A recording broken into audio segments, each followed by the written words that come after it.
Quanto, porém, aos covardes, aos incrédulos, aos abomináveis, aos impuros, aos feiticeiros, aos idólatras e a todos os mentirosos, a parte que lhe cabe é o lago que largue fogo e enxofre. Amém? Amém? Então vamos ver de novo. Quanto, porém, aos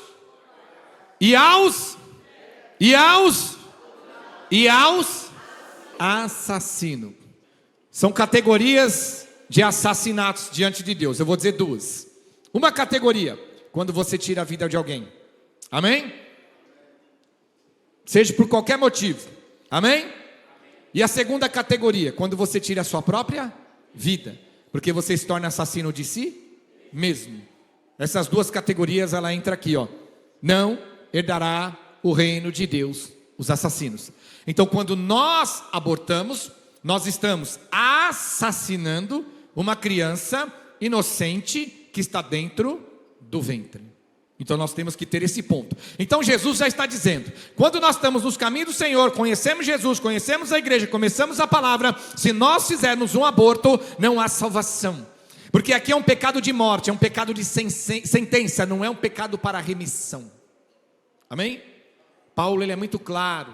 Se o teu irmão não pecar para a morte, ore por ele. Se pecar para a morte, nem ore mais. Eu não entendo a igreja de hoje, como está longe da Bíblia. E a palavra de Cristo. Então os assassinos não herdarão o reino de Deus. Então se eu matar alguém, eu sou o quê? Assassino. Vamos classificar por categorias. Se eu matar alguém por nada, matar alguém numa briga, matar alguém numa discussão, matar alguém porque deu vontade de matar alguém porque é meu inimigo, matar alguém porque está no ventre uma criança inocente, qualquer tipo de assassinato, dentro de qualquer categoria que gere a morte de uma pessoa, quem está nos caminhos do Senhor praticando tal ato, não tem mais salvação. Aí vem aquele, pastor, então quer dizer que o senhor está dizendo para sair da igreja? Eu não, a Bíblia. Você vai ficar perdendo tempo o quê? Se você está aqui para buscar salvação e pratica um ato que a Bíblia diz que você perde o direito dela, está perdendo o meu e o seu tempo. Deu para entender? Ah, pastor, mas assim a igreja não vai encher. Do que adianta encher a igreja de pessoas cegas espiritualmente? Eu vou pregar uma palavra para massagear o seu ego. Essa palavra não é para te ofender, é para abrir os teus olhos e você cegamente não tirar sua própria salvação. Não tirar sua própria salvação. É para você não tirar o seu direito de entrar no reino de Deus. É para você não anular a cruz de Cristo na sua vida. Olha o que a palavra diz em Apocalipse, capítulo 22, versículo 15. Já na sequência, Apocalipse 22, 15. Fora ficam os cães, os feiticeiros, os impuros, os idólatras e todo aquele que ama mentira. Amém? Fora, se você ler texto e contexto, ele está falando do reino de Deus. O perigo de hoje é o seguinte, irmãos. Olha, quando nós falamos de assassinato, a gente já pensa, brigar, discutir, facada, tiro, sim. Pastor, e se eu matar o meu inimigo? A mesma sentença. Não, mas Davi matou, Samuel matou o rei, Moisés matou. É aí que é o perigo. A igreja de Cristo, ela está retroagindo. Por quê? Nós vamos ser salvos pelo evangelho de Cristo e não pela prática da lei, o que originou dela. Então a Bíblia é bem clara. Engraçado que é uma contradição espiritual. Eu vou pegar a igreja, eu vou levar ela lá para trás e vou basear que eu posso matar o meu inimigo, porque Davi matou, Samuel matou, Moisés matou, outros reis mataram os inimigos, amém? E dentro dessa linha, eu trago essa regra sobre a igreja e classifico uma autorização errônea de que também você pode matar o seu inimigo, você sendo da igreja. Romanos 12, 14. Abençoai os que vos perseguem, abençoais e não vos amaldiçoeis. No versículo 17. Não torneis a ninguém mal por mal, esforçai-vos por fazer o bem perante todos os homens. Agora vamos direto no versículo 20. Depois vocês lêem texto e contexto, amém? Versículo 20 de Romanos 12. Pelo contrário, se o teu o quê, irmãos? Fala alto aí, se o teu o quê? O quê? O quê? Quem é inimigo do policial? Quem é? Quem é inimigo do exército brasileiro? Outros exércitos, amém? Então ele está falando dos inimigos, amém? Não importa se você arrumou um inimigo na briga do bar, se o seu inimigo está com seu vizinho está com som alto, você pôs fogo no carro dele, ele virou seu inimigo, não importa, ele generaliza. Olha o que ele diz: pelo contrário, se o teu inimigo tiver fome, dá-lhe de comer, e tiver sede, dá-lhe de beber, porque fazendo isso amontoará sobre vossas cabeças brasas vivas. Bate palmas para Jesus. Fala, Deus, para este povo aprender. Ô glórias, isso é Deus. Deu para você entender? Deu para entender? Ah, pastor, mas Samuel matou, sim, matou o rei. Davi matou muitas pessoas, mas eles estão debaixo de uma linhagem da lei. Nós estamos debaixo da graça. A igreja de Cristo não deve matar ninguém. Não importa se é inimigo. Se o teu inimigo tiver fome, dá de comer, tiver sede, dá de beber, assim amontoará as brasas vivas. Pastor, por que Jesus falou para os discípulos comprar uma espada? Como se Jesus mandasse comprar espada para matar alguém. Comprou espada porque lá no monte ele foi traído por Judas. Pedro arrancou a espada, cortou a orelha de Malco. Jesus colou a orelha de novo e falou: Pedro, nunca mais faça isso, porque quem fere da espada, a espada será. Então Jesus não mandou comprar uma espada para autorizar ou ensinar que tinha que matar alguém, mas sim que o evangelho de Cristo nunca se usa uma espada que fere ou mata alguém.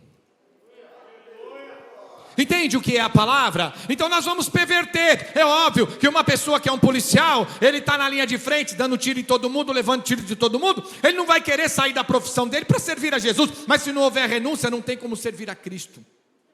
Então Gálatas capítulo 5 versículo 4 me mostra na Bíblia aonde a geração de Jesus nos evangelhos Mateus, Marcos, Lucas e João matou alguém.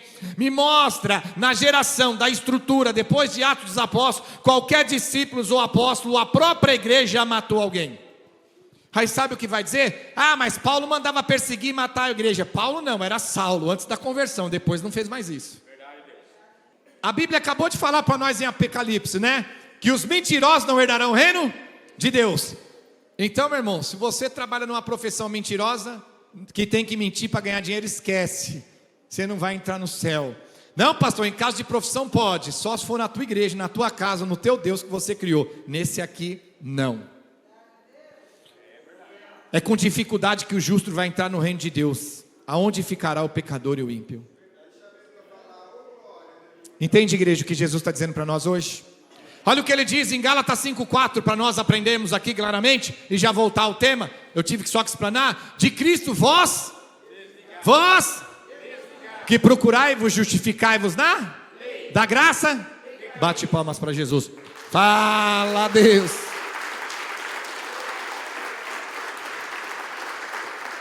Amém, igreja? Então, se eu me justifico na lei, e o que originou da lei até Malaquias, eu me desligo de Cristo e da graça, decaíste. Vou chegar para Jesus e falar: olha, eu matei, era o meu inimigo, eu estava na guerra, eu era uma profissão que mandava matar, e eu matei, e dei tiro, mas eu estou baseado, porque Moisés matou, Davi matou, e Deus fala: você justificou da lei, se desligou do meu filho Jesus, e da minha graça você caiu. Verdade, Deus. Vai lá, pega a arquinha da aliança, leva para casa. Você vai ver o cão que você está levando para a tua casa. Eu não vou deixar de pregar a verdade para vocês, gostando ou não. Eu não procuro o favor de homens, e sim de Deus. Eu não estou aqui para te desagradar. Estou aqui para te ensinar a verdade, que com ela você vai alcançar as bênçãos e o reino de Deus, e isso vai agradar cada um de nós. Podemos voltar ao tema? Então você já entendeu que o assassino vai entrar no torniquete. 2 pontos eu vou pôr, né? Podemos pôr outro, né? Eu vou fazer a pregação da profissão. A gente tem até um e-book. E é muito grande. 2 pontos. Quem mata alguém é assassino. E quem se suicida é assassino de si. Porque uma coisa você está tirando a vida de alguém, amém? E a mesma coisa você tirar a sua própria vida. Você matou alguém, mas matou você. Concorda? Biblicamente. Deu para você entender? Agora vamos para a Bíblia, mais ainda. Eu precisava derrubar essa base, tá bom, irmão? Eu tinha que entrar porque eu sei que os ataques vêm E a gente precisa fechar as brechas aí, para não deixar confusão na cabeça das pessoas. Primeiro ponto, nós precisamos derrubar uma narrativa. Uma narrativa, para iniciarmos. Quanto tempo a vida vem na criança dentro do útero? Quanto tempo? Isso é uma fórmula muito fácil de você deixar na mão de homens, e os homens decretarem, e a igreja seguir o que o homem decretou, e assassinar seus filhos acreditando no que o homem diz, mas não acreditando no que a palavra do Senhor diz. Primeiramente, não estamos desclassificando a medicina nem os médicos, amém? Vou falar, não estamos desclassificando. Está aí, é para usar e tem que usar, mas quando nós abordamos assuntos a qual a sociedade e a agenda woke defende, mundialmente nós temos que estar atentos, para que nós não caiamos na artimanha. E quando você pega os próprios médicos, eles mesmos com a medicina entram em desacordo. Uns falam que é 3 semanas, outros falam que é 4 semanas, outros falam que é 8 semanas, que a vida vem. Nem eles têm acordo. Então eles colocam o nome feto, que é para deixar a coisa insignificante. É um feto, não é uma criança. E aí depois dá tempo que aquele povo decretou, ele fala que vira criança. Um feto é insignificante, mas um feto é uma criança. Mas quando você fala feto, o que é um feto? É insignificante, concorda? Do que você falar criança. Não, mas eu não estou matando uma criança, eu estou tirando um feto. Então eles acham que desclassificando o nome se torna insignificante para a gente não sentir o peso. Então você já vê a artimanha. Então primeiramente, quando a medicina, sobre esse assunto, tá? Sobre esse assunto, sobre outros, tá aí, é para usar, vamos no médico, precisou, vai, amém? Sobre esse assunto, quando a medicina me explicar isso aqui, aí eu vou acreditar no que eles falam. Enquanto eles não me explicarem, a concepção é no ato. O homem teve relação, a mulher está ovulando, o espermatozoide entrou no óvulo, ali Deus já deu a vida. E a própria medicina diz que isso vai acontecer no máximo em 3, 4 horas, porque o espermatozoide mais que isso não sobrevive. Então é no ato. Livro de Mateus capítulo 1, versículo 18. Quando a medicina me explicar isso aqui, eu vou acreditar no que eles falam correspondente a esse assunto. Ora, o nascimento de Jesus Cristo foi assim. Estava Maria, sua mãe, desposada com José, sem que tivesse antes coabitado, achou-se grávida pelo Espírito Santo. Então, quando a medicina explicar para mim que uma mulher virgem, sem ter relação com um homem, encontrou-se grávida de um Espírito Santo de Deus, quando eles aceitarem isso pela medicina e tentar explicar, e for uma explicação melhor do que a Bíblia está me dando pela fé, eu vou acreditar no prazo que eles dão do feto virar criança. Enquanto eles não explicar que é inexplicável e inaceitável pela ciência e pela medicina esse tipo de coisa, eu não vou acreditar no tempo que a medicina decreta o que é feto e o que é criança. Amém? Porque a ciência vai dizer que é impossível uma mulher virgem, né, que nunca encostou em um homem, engravidar. Pode acontecer às vezes, né? Mas a Bíblia está dizendo que Maria nunca tocou, nunca encostou, nunca esfregou, nunca abraçou, nunca chegou perto de um homem nesse tipo de sentido, e ela se achou grávida. Aí a palavra dá continuidade. Mas José, seu esposo, sendo justo e não querendo infamar, resolveu deixá-la secretamente. Enquanto ponderava nessas coisas, eis que lhe apareceu em sonho um anjo do Senhor, dizendo: José, filho de Davi, não temas receber Maria, tua mulher, porque o que nela foi gerado é do Espírito Santo. Ela dará à luz a um filho, e ele vos chamará, o nome dele será Jesus, porque ele salvará o seu povo dos pecados dele. Bate palmas para Jesus. Fala, Deus, para este povo aprender. Oh, glória, isso é Deus. Então Maria estava grávida, José nunca tinha tocado. O que veio na cabeça do José? A mulher aprontou. Então eu vou deixar para não defamar ela, né? Ficar na boa. Mas o anjo fala: olha, ela não aprontou, não te traiu, ela não fez nada. O que está no ventre dela é gerado pelo Espírito Santo de Deus. Então, quando a medicina me explicar que isso é capaz de acontecer, e aceitar e decretar, como eles fazem aqueles ensinamentos, aqueles estudos, né? Aqueles que eles publicam, e dizer: olha, isso é capaz e pode acontecer outras vezes, eu vou entender e vou aceitar o que é feto e quanto tempo vai virar criança. Mas enquanto ele não explicar, para mim nunca existe uma base chamada feto na Bíblia, a não ser criado pela medicina. E a palavra diz que uma mulher engravida de uma criança, desde quando há a concepção. Amém, igreja? Deu para você entender?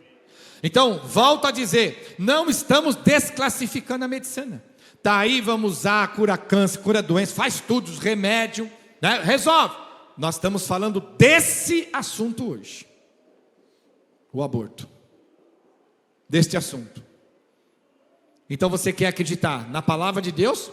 Ou você quer acreditar na medicina, que classifica até um certo tempo o feto, tentando justificar que até aquele momento decretado por eles não tem vida, e que a vida só vem depois que eles decretam que é criança. Aí você acredita na medicina, aborta, e Deus vai falar para você: não, já era criança desde o dia que concebeu. Você abortou e matou o teu filho. Mas o médico que falou. Aí Deus fala: vai pedir o reino dele para você, vai lá resolver com ele. Aqui não tem reino para você. Deu para entender, irmãos?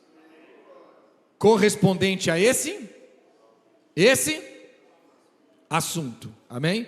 O restante a medicina está aí para nós. Ou qualquer outro assunto que a gente abordar, que a medicina contradiz a palavra de Cristo. Vamos lá, Jeremias, capítulo 1, versículo 4. Jeremias 1:4. Jeremias capítulo 1, versículo 4. A mim me veio, pois, a palavra do Senhor, dizendo: antes que eu te formasse no ventre materno, eu te conheci, e antes que saísse da madre, te consagrei, e te constituí profeta às nações. Bate palmas para Jesus. Amém? Então, quem somos nós para contradizer? A Bíblia está dizendo que antes da gente estar no ventre, antes do pai e a mãe se conhecer, antes do pai e a mãe engravidar, ele diz que antes de tudo isso, eu te conhecia, eu tive acesso a você, você já tinha acesso a mim. E no momento que eu decretei que era no ventre daquela mulher, daquele casal, que você seria gerado lá dentro, antes de nascer, eu tinha uma intimidade, eu tinha algo contigo, e lá eu te consagrei sobre os céus e sobre a terra. Fala, Deus, para esta igreja aprender. Oh, glórias. Deu para entender? Antes da gente nascer, Deus já sabe quem somos, nos conhece, e nós temos acesso a Deus. E lá no ventre da mãe, não importa se tem 3 meses, 5 meses, 1 mês ou um dia, Deus, Ele decreta, Ele fala. E Deus não decretaria sobre um feto ser profeta, mas sim sobre uma criança dentro de um ventre. Entende o que a palavra está dizendo? Não caia na armadilha do feminismo, não caia da armadilha daqueles que defendem o aborto, amém? O corpo é deles, eles fazem o que eles quiserem, mas Jesus diz que a partir do momento que nós servimos a Cristo, o corpo nosso não pertence a nós, porque foi comprado por Jesus naquela cruz.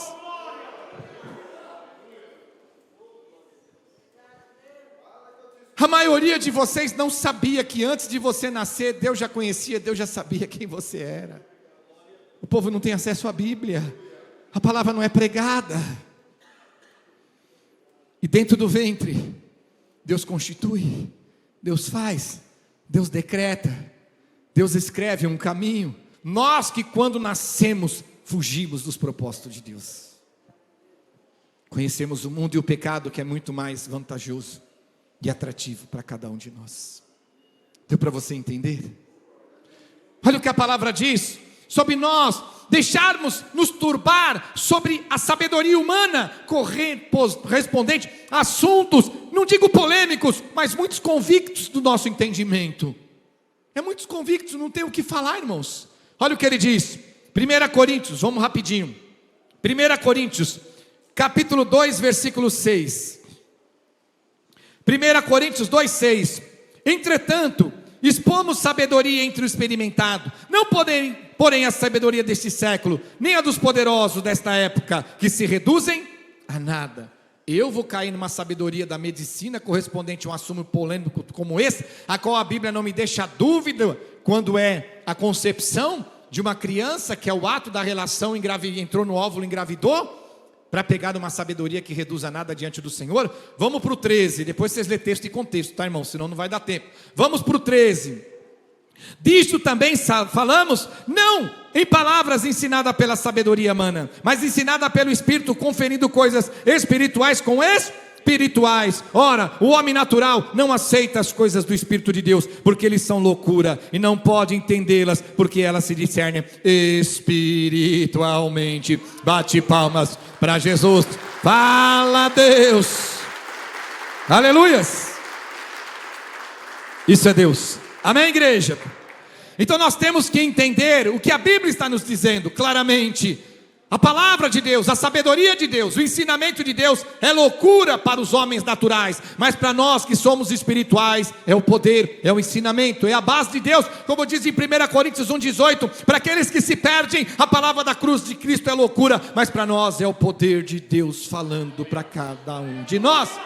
Então nós não vamos sucumbir algo tão, vamos supor assim, andar na navalha, não é assim que fala, no fio da navalha, em um assunto tão polêmico no mundo inteiro, principalmente cada vez ficando mais grave, mais liberal, mais à frente, com estatísticas de mulheres em alguns países, que elas chegam aos seus 40 anos com uma média de 4 abortos, cada uma delas. Aqui no Brasil ainda é uma encrenca. Tem país, meu irmão, que a coisa é feia. Nós temos navio para fazer aborto. Por quê? O navio, depende da distância, ele não fica mais sujeito à lei daquele país. Você sabia? A gente tem um Brasil cercado de oceanos. Então até uma certa quantidade de quilômetro, quem estiver dentro daquelas águas é sujeito à lei do Brasil. Quem estiver fora daquelas águas não está mais sujeito à lei do Brasil. Eles param o navio lá, fora da linha, vem com o barquinho, pega as mulheres, leva lá, aborta, o Brasil não pode fazer nada, e traz abortados para cá. É isso aí, não estou falando besteira não, é verdadeiro. Entende o que Deus está dizendo para cada um de nós, nos dias de hoje? Então nós vamos deixar a sabedoria de Deus, para nós nos sucumbirmos à sabedoria de homem, por assuntos tão polêmicos assim. Agora vamos entrar em outros assuntos claros para cada um de nós. Pastor Gregorucci, e uma criança que está doente dentro do ventre, né? Como a gente tem enencefania, aquele negócio da cabeça, você entendeu, né? Eu tenho 4ª série, mas vamos falar, anencefalia, pronto, microcefalia, entre outras. Eu peguei alguma coisa na internet, e são problemas que a medicina manda abortar também por causa desse tipo de doença. A diferença, para eles é diferente de abortar uma criança inteira, saudável. Amém? Primeiramente, essa vai doer no nervo. Primeiramente, nós temos que entender o seguinte: a enfermidade não é aquela do corpo, a qual o corpo está suscetível a uma gripe, a velhice, aquela coisa toda. A Bíblia é muito clara, Evangelho de João capítulo 5, Evangelho de João capítulo 9 em diante. Vai, não peques, para que não te aconteça coisa. Então em Evangelho de João capítulo 5, versículo 1, você vai ler com calma. Jesus, ele chega no poço de Betesda, um enfermo, paralítico há 38 anos, amém? E ele cura aquele paralítico, e ele sai todo feliz. À noite, Jesus encontra ele no templo, e Jesus fala para ele: olha, homem, já está curado. E ele diz: sim, curado e feliz, saltitante e pulando. Ele diz: não peque mais, para que não te aconteça coisa pior. Doenças e enfermidades vêm em nossas vidas pelo nosso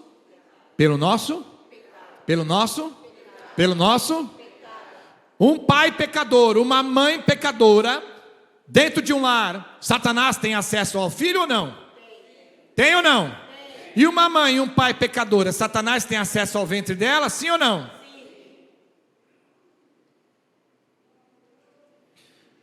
Entende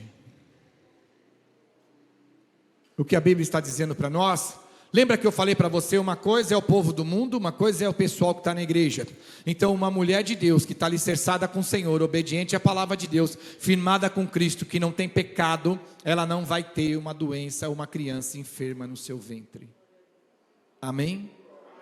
A não ser que seja um projeto de Deus para operar um milagre lá na frente. Deu para vocês entenderem? Olha o que a palavra diz. Vocês anotaram, Evangelho de João, capítulo 5, versículo 1 em diante, né? Que fala do poço de Betesda. Evangelho de João, capítulo 9, versículo 1.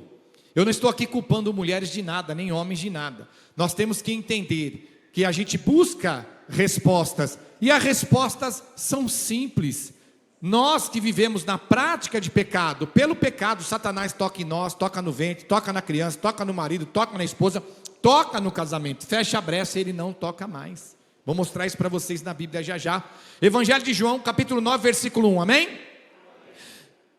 Caminhando Jesus viu um homem cego bora lá. E os seus discípulos perguntaram: mestre, quem pecou? Este ou seus pais para que nascesse cego? Se ele nasceu cego, ele não podia pecar, amém? Então se justifica que o pecado estaria sobre de quem? Está dando para você entender ou eu estou só eu que... Você vê a resposta? Ele pecou? Então você vê que o pecado é a justificativa de muitas enfermidades.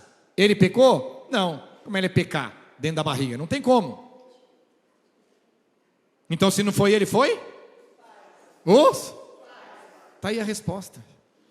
Nesse caso foi diferente. Respondeu-lhe Jesus, no 3. Respondeu-lhe Jesus: nem ele pecou, nem seus pais, mas foi para que se manifestasse nele a obra de Deus. Então sim, podemos nós sermos pais nos caminhos do Senhor, sem pecado e santidade, e nascer uma criança com dificuldade. Se é para a glória de Deus, na hora certa, no momento certo, Deus vai fazer o quê? Um milagre. Mas a palavra é clara. Quem pecou? Ele ou seus pais? Ele não poderia ser, porque ele está no ventre, amém? E ele não poderia pagar pelo pecado dos pais, né? Porque lá em Deuteronômio a gente sabe, né, que Deus fala: eu visito até a segunda, terceira geração pela iniquidade dos pais. Lei, nós estamos na graça, ele não visita mais. Amém, igreja? Deu para você entender? Olha para você entender como é simples, né? A gente é um casal, tá lá, marido e mulher, bebe, fuma. Chega carnaval, faz festa de carnaval em casa, enche a cara, chama todo mundo, pega as suas menininhas, pinta elas todas, deixa peladas lá com as roupinhas, os meninos também, não estou pregando roupa não, tá lá, aí vai para festa lá do parente, briga, sai briga, cachaça, o povo se azarando, beijando, aí tem carnaval, você leva bagunça, enfeita, brilha, vai estar no funk, vai lá no funk e tá dançando, e aí que bonitinha, ela já dança, aí tá com 12, 13 anos, fala: onde eu errei, meu Deus? Na criação. É onde você errou. Se tivesse criado no caminho do Senhor, não errava. Entende que a consequência são nossos atos que reverbera sobre os filhos? Entende como é um raciocínio simples da igreja, dos caminhos do Senhor? Isso quer dizer que os filhos estão blindados, que não vão ter acesso às coisas do mundo? Pode até ter, mas eu não tenho culpa disso, porque ele foi criado num lar cristão, onde não incentivava e nem participava destas coisas. Deu para você entender, igreja? Então nós não estamos culpando o pai dos seus filhos, das suas lutas, das suas batalhas. Não é isso não. Nós estamos mostrando uma retrospectiva espiritual. Então quer dizer, se Deus está dizendo claramente que biblicamente esses doenças, enfermidades e outras tribulações vêm pelo pecado, e uma mulher que está firmada no Senhor, o marido firmado no Senhor, nos caminhos do Senhor, sem pecado, se o pecado é a brecha da doença, sem pecado não tem brecha, não tem brecha, não tem doença. Deus vai fazer, Deus vai operar, Deus vai agir. E se nascer com alguma dificuldade, é para a glória de Deus. Mais cedo ou mais tarde Ele opera um milagre, e para o nome dEle ser glorificado. Bate palmas para Jesus. Fala a Deus. Ô glórias.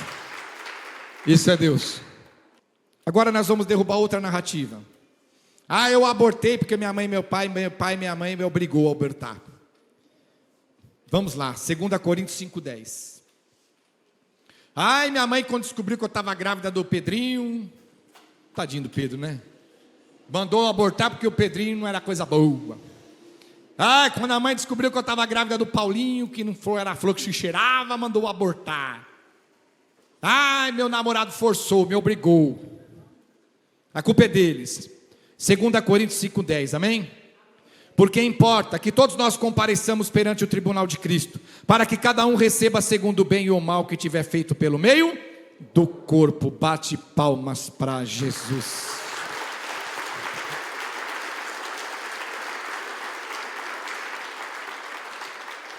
Teu pai te obrigou, tua mãe te obrigou, teu namorado, teu noivo, teu marido te obrigou, te forçou, falou que ia te largar, te abandonar. Tua mãe ia te jogar para fora da casa, você ia morar na rua, criar o seu filho na rua, na minga, debaixo da ponte, amém?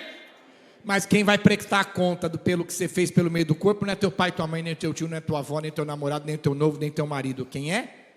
Você. Romanos 14:12. Bora lá. Assim, pois, cada um de nós dará conta de si.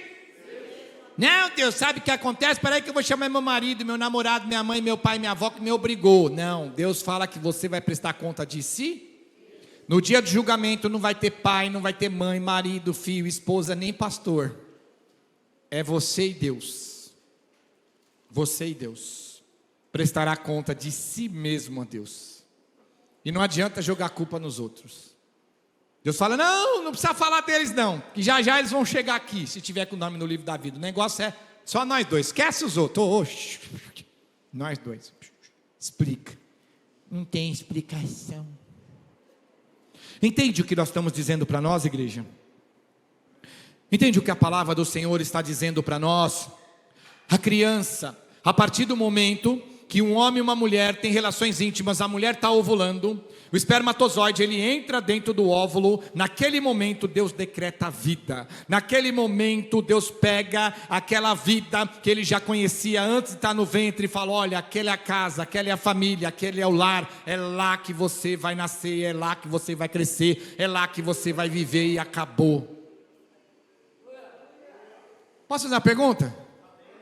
Se demora 3, 4 semanas, 2 meses para virar vida, por que tem a pílula do dia seguinte? Por que tem a pílula do dia seguinte? A pílula do dia seguinte é para você fazer o aborto do dia anterior, amém? Você entende como a própria medicina cria coisas que vai contra a própria regra que eles decretam para nós? Deu para você entender? Aí fica o perigo. Vamos fazer uma reflexão. Você tem relação hoje, amém? 7 da noite, amém? Segundo a medicina, o negocinho lá vai durar 4 horas só, por causa dos ácidos, amém? Não vou entrar em mérito, né, irmão? Não, só para a gente explicar aqui, amém? Então, no máximo 4 horas, um deles tem que ir lá, amém? No óvulo, amém? Concorda? E vai engravidar, amém? E aí, você engravidou 7 da noite, fez amor, no máximo até as 11, se engravidou, concorda? Tem que ser nesse tempo, senão eles morrem.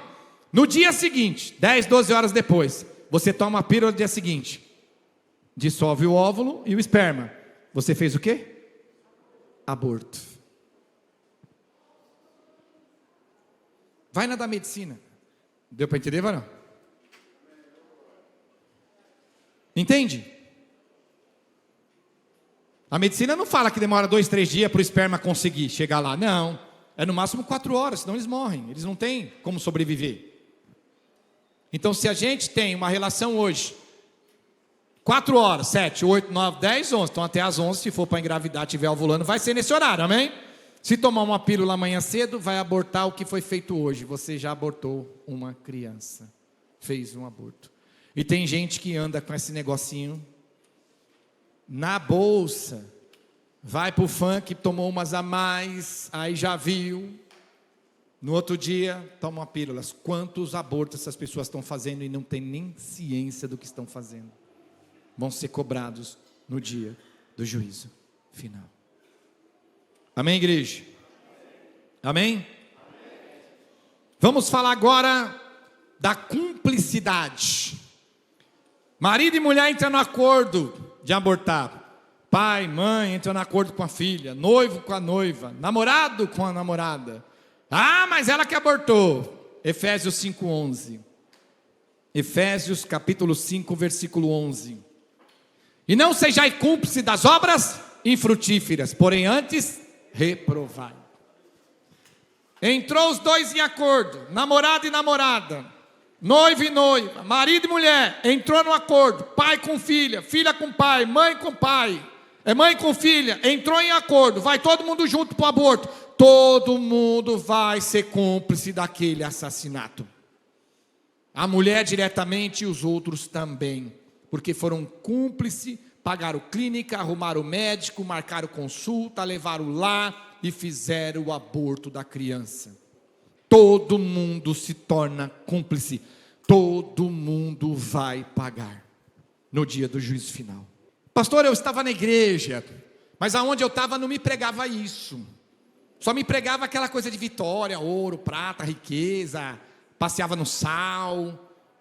Então meu líder que vai pagar, eu acabei abortando, mas eu não conhecia a palavra, eu já estava na igreja. Mateus capítulo 22, versículo 29. Mateus capítulo 22, versículo 29. Respondeu-lhe Jesus: errais, não conhecendo as escrituras e nem o poder de Deus. Seu líder vai pagar, mas você também. 2 Tessalonicenses 1:8. Em chama de fogo, tomando vingança contra os que não conhecem a Deus e contra os que não obedecem ao evangelho do nosso Senhor Jesus. Esses sofrerão penalidades de eterna destruição, banidos da face do Senhor e da glória do seu poder. Aqui, tanto para quem está no mundo e para quem está na igreja e não conhece Deus. Só ouviu falar dele, mas não conhece ele pela sua palavra. Ou conhece, mas não teme a Deus e pratica o pecado. Em chama de fogo e vingança contra os que não conhecem a Deus. E todo aquele e aquela que está na igreja ou fora da igreja, que não obedecem ao evangelho do nosso Senhor e Salvador Jesus Cristo, serão o quê? Banidos da sua face, banidos da sua glória, banidos do seu poder e banidos da salvação. Amém? Deu para você entender? Chegou Jesus, pegou nesse pecado, banidos. Morreu no pecado, banidos. Entende o que eu falo para vocês? Não adianta a gente procurar uma igreja onde a gente quer ficar. A gente tem que procurar uma igreja onde Jesus está e a palavra dele está sendo pregada. Amém? Mais uma pergunta boa. Pastor, e uma mulher que abortou antes de conhecer Jesus e depois ela conhece Jesus, como fica a situação dela? Uma pergunta boa, concorda? Atos capítulo 17, versículo 30. Atos 17, 30. Ora, não levou Deus em conta os tempos da ignorância. Agora, porém, notifica aos homens que todos em toda parte se arrependam. Então vamos aqui que tem um ponto predominante, que tem pessoas que pervertem a interpretação desse versículo. A mulher abortou no mundo, continuou no mundo, não serviu a Cristo, morreu no mundo, Jesus pegou ela no mundo, ela não tem salvação, não só pelo aborto, mas por todos os pecados que ela cometeu sem Cristo. Amém? Quando ele fala que não leva em conta, não é a pessoa que viveu no mundo, morreu no mundo, ou Jesus chegou e pegou no mundo. Ele está falando que não vai levar em conta uma pessoa que está no mundo, peca no mundo, vem para os caminhos, se arrepende, não peca mais e se conserta diante do Senhor. Então uma mulher abortou no mundo, ela vem para os caminhos do Senhor, ela se arrepende de todos os pecados nos pilares, falou para não fazer, não faça, falou para fazer, faça, sem pecado nenhum, ela é batizada no batismo, morre a velha mulher, é sepultado com Cristo na cruz, juntamente com o aborto e os outros pecados que ela fez, nasce uma nova mulher sem pecado e sem acusação nenhuma. Então sim, uma mulher que abortou no mundo, ela vem para os caminhos do Senhor, se arrepende em todo o conglomerado do pecado, passa pelo processo espiritual, né? Tirar o pecado, ser batizada, nascer de Espírito, entrar na Santa Ceia, entrar em comunhão. Sim, a Bíblia está dizendo que ele não vai levar em conta aquele tempo. Concorda? Porque tem pecado que a gente consegue consertar. Vai lá, pede perdão, você vai e perde. Agora como é que eu vou devolver a vida porque eu matei? Não tem como devolver, já matou. E aí não teria salvação. E aí Deus seria injusto. Então a partir do momento que a pessoa se converte, aí ele não leva em conta. Agora, se a pessoa continua no mundo, morre no mundo, ou Jesus chega e pega ela no mundo, não só pelo aborto, mas por todos os pecados que ela cometeu por não servir a Cristo, ela já por si só já está o quê? Condenada. Amém? Amém? Outra coisa que pode acontecer, o aborto natural. Cair, escorregar, bater a barriga, não é isso? Tomar um susto. Não é isso que acontece? E aí? Tem resposta também. Vamos ficar o dia inteiro aqui. Dia inteiro não, a noite inteira. Já o relógio, para o relógio. Tá. 1 João, capítulo 3, versículo 19. 1 João 3,19. E nisto conhecemos que somos da verdade, bem como perante Ele tranquilizamos o nosso coração. Pois se o nosso coração nos acusar, certamente Deus é maior do que o nosso coração e conhece todas as coisas. Amados, se o coração não nos acusar, temos confiança diante de Deus. Então uma mulher que sofreu um aborto espontâneo, o que o coração dela vai acusar? Às vezes ela se culpa, eu não vigiei, eu fui lavar o quintal, escorreguei, eu não devia ter lavado, pisei no sabão, mas não é isso que ele está dizendo. O coração te acusado. Você chegar aqui e fala, pastor, mas foi espontâneo, e aí você tomou remédio. O seu coração vai te acusar o resto da vida, diante do Senhor. Então uma mulher que tem um aborto espontâneo, não entra nessa sentença do assassinato, porque o coração dela está em paz, ela não tem o porquê se acusar, porque ela não fez nada para matar a criança, foi espontâneo e pode muitas vezes acontecer. Amém, igreja? Então Deus está dizendo para nós, claramente, que nós temos que fortalecer a nossa fé e fortalecer o nosso coração. E jamais, diante do Senhor e do nosso Senhor e Salvador Jesus Cristo, a gente acreditar que situações como o mundo decreta e o mundo coloca sobre nós, nós vamos colocar e vamos praticar sobre as nossas vidas. Amém, igreja? Amém. Aí eu tenho mais uma colocação. Pastores, se uma pessoa foi estuprada, ela pode abortar ou não? Primeiramente, estamos pregando para o ímpio ou para as mulheres de Deus? Porque quando fala estupro é mulher. 1 João capítulo 5, versículo 18. Sabemos que todo aquele que é nascido de Deus não vive em pecado. Antes aquele que nasceu de Deus o guarda, e o maligno não? Não? Então a palavra é muito clara. Qualquer mulher, qualquer jovem, qualquer pessoa do sexo feminino que está nos caminhos do Senhor, aceita a palavra, aceita o evangelho, aceita a verdade, e está nos caminhos do Senhor, está debaixo da presença de Deus. A Bíblia diz que o caminho é claro, puro, curto e grosso. O Senhor protege, o Senhor guarda, e o maligno não lhe toca. Então uma mulher de Deus firme no Senhor jamais vai ser estuprada, porque a palavra diz, se ela está no Senhor, se ela está em Deus, ela obedece a Deus, ela firma no Senhor, ela obedece a palavra, está numa igreja séria. Jesus diz que Deus a protege, e a proteção de Deus não permite que o maligno toque na varoa e na mulher do Senhor. Fala, Deus, para este povo aprender. Bate palmas para Jesus.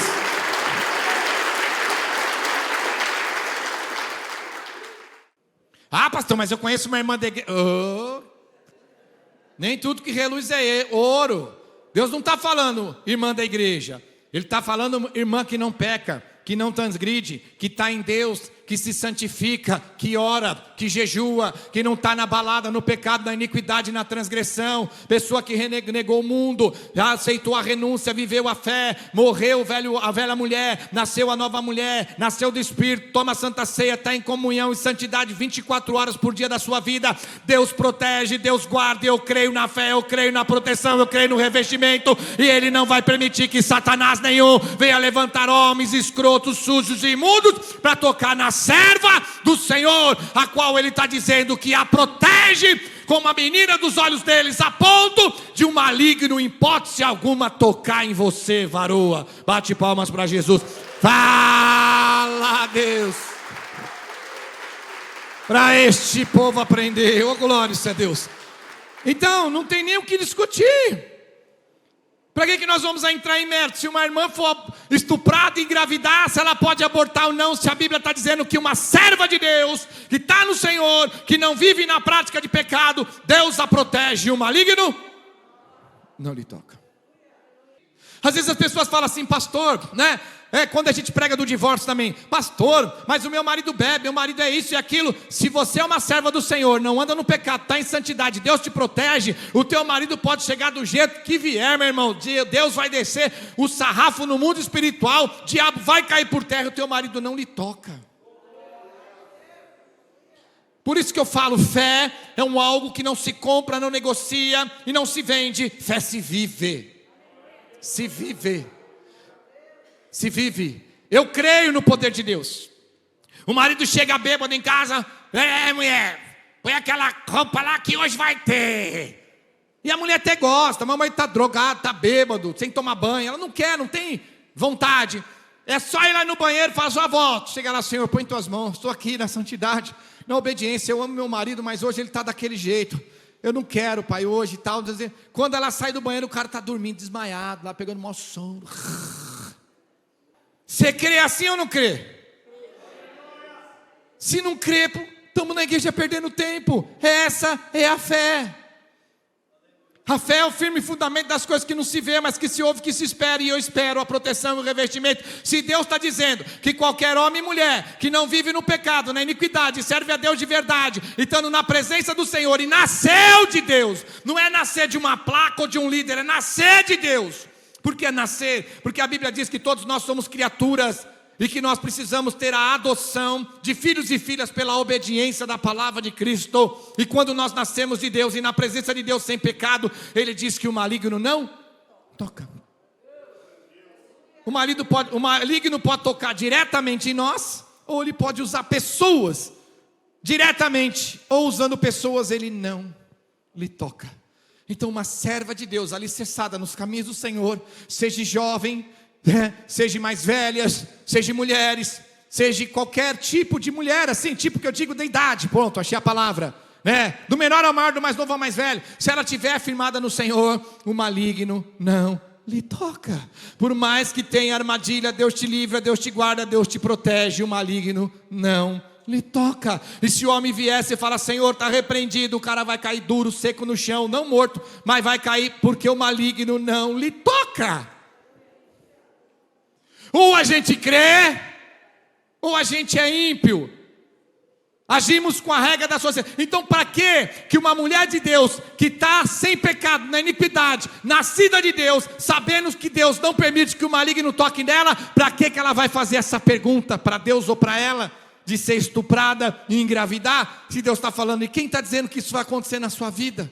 Sendo que eu estou te protegendo, te guardando e te livrando. Quem crê assim, fala amém. E não só a mulher, o homem também. Poxa, o homem está em Deus, está na fé, nascido de Deus, está na obediência, na santidade. O maligno não lhe toca. E se tocar é permissão de Deus. E se Deus permitir é que tem propósito. Se tem propósito, Ele vai agir. A gente tem que estar em paz.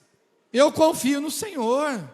Eu confio em Deus. Que fé é essa, irmãos? Que a gente tem fé na vida dos outros, mas na nossa a gente não tem? Amém? Agora, para a gente finalizar, Romanos 16, 17 e 18. Rogo-vos, irmãos, que noteis bem aqueles que provocam divisões e escândalo, em desacordo com a doutrina que aprendeste. Afastai-vos dele, porque os tais não servem a Cristo nosso Senhor, e sim ao seu próprio ventre, e com suaves palavras lisonjas enganam o coração. Os incautos. Então muitos vão entrar em desacordo, contenda, desunião, se escandalizar com o que a gente acabou de pregar. Jesus fala: afastai-vos desse povo, porque esse povo não serve a Cristo nosso Senhor, ele serve o seu próprio ventre, e com suaves palavras e lisonjas estão enganando a multidão. Olha o que a Bíblia diz, 1 Coríntios capítulo 14, versículo 37 e 38. Se alguém se considera profeta ou espiritual, Deus está falando desde os líderes até as ovelhas, reconheça ser mandamento do Senhor o que vos escreve. Se alguém ignorar, será? Irmãos, nós passamos aqui umas 20, 30 passagens bíblicas. Isso que eu mandei você pedir, né? Para vocês anotarem texto e contexto, que eu não pude trazer tudo. E aí é muito extenso, mas lê texto e contexto. Lê Evangelho de João, capítulo 5, versículo 1 em diante. Você vai ver que forte do poço de Betesda. Tudo está na Bíblia, tudo está escrito. Pastor, mas nós estamos vulneráveis às coisas do mundo. Sim, não todas elas, porque Deus não permite que o servo e a serva do Senhor seja tocado pelos malignos. Vamos colocar um áudio para você. Apaga a luz. Vamos ouvir esse áudio. Oi, mamãe. Tudo bem? Eu estou bem, graças a Deus. Faz apenas alguns dias que você me concebeu em sua barriguinha. Na verdade, não posso explicar como estou feliz em saber que você será minha mamãe. Outra coisa que me enche de orgulho é ver o amor com que foi concebido. Tudo parece indicar que eu serei a criança mais feliz do mundo. Mamãe, já se passou um mês desde que fui concebido e já começo a ver como o meu corpinho começou a se formar. Quer dizer, não estou tão lindo como você, mas me deu uma oportunidade. Estou muito feliz. Mas tem algo que me deixa preocupado. Ultimamente, me dei conta de que há algo na sua cabeça que não me deixa dormir. Mas tudo bem, isso vai passar. Não se desespere. Mamãe, já se passaram 2 meses e meio. Estou muito feliz com minhas novas mãos e tenho vontade de usá-las para brincar. Mamãezinha, me diga o que foi. Por que você chora tanto todas as noites? Estou aqui bem apertadinho. Tenho feito de tudo para não te causar dor, nem desconforto ao se deitar. Prometo ficar bem quietinho para não te incomodar. Por que quando você e o papai se encontram, gritam tanto um com o outro? Vocês não me querem mais ou o quê? Vou fazer o possível para que me queiram. Já se passaram 3 meses, mamãe. Te noto muito deprimida. Não entendo o que está acontecendo. Estou muito confuso. Hoje de manhã fomos ao médico e ele marcou uma visita para amanhã. Não entendo. Eu me sinto muito bem. Por acaso você se sente mal, mamãe? Mamãe, já é dia. Onde vamos? O que está acontecendo, mamãe? Mamãe, não se deite. Ainda são 2 horas da tarde. Não tenho sono. Quero continuar brincando com as minhas mãozinhas. Ei! O que esse tubinho está fazendo na minha casinha? É um brinquedo novo? Olha! Ei! Por que estão sugando minha casinha? Moço! Por que arrancou? Não vê que me machuca? Não vê que ainda sou muito pequeno para me defender sozinho? Mamãe! Espere! Essa é minha mãozinha! Mãe! A minha perninha! Estão arrancando! Mamãe, me defenda! Mamãe, me ajude! Diga para eles pararem! Juro a você que vou me comportar e que não vou mais te chutar. Como é possível que um ser humano possa fazer isso comigo? Ele vai ver só quando eu for grande e forte. Ai, mamãe, já não consigo mais. Ai, mamãe, me ajude. Mamãe, já se passaram 17 anos desde aquele dia. E daqui de cima, observo como ainda te machuca ter tomado aquela decisão. Por favor, não chore. Lembre-se que te amo e que estarei aqui te esperando com muitos abraços e beijos. Te amo muito, seu bebê.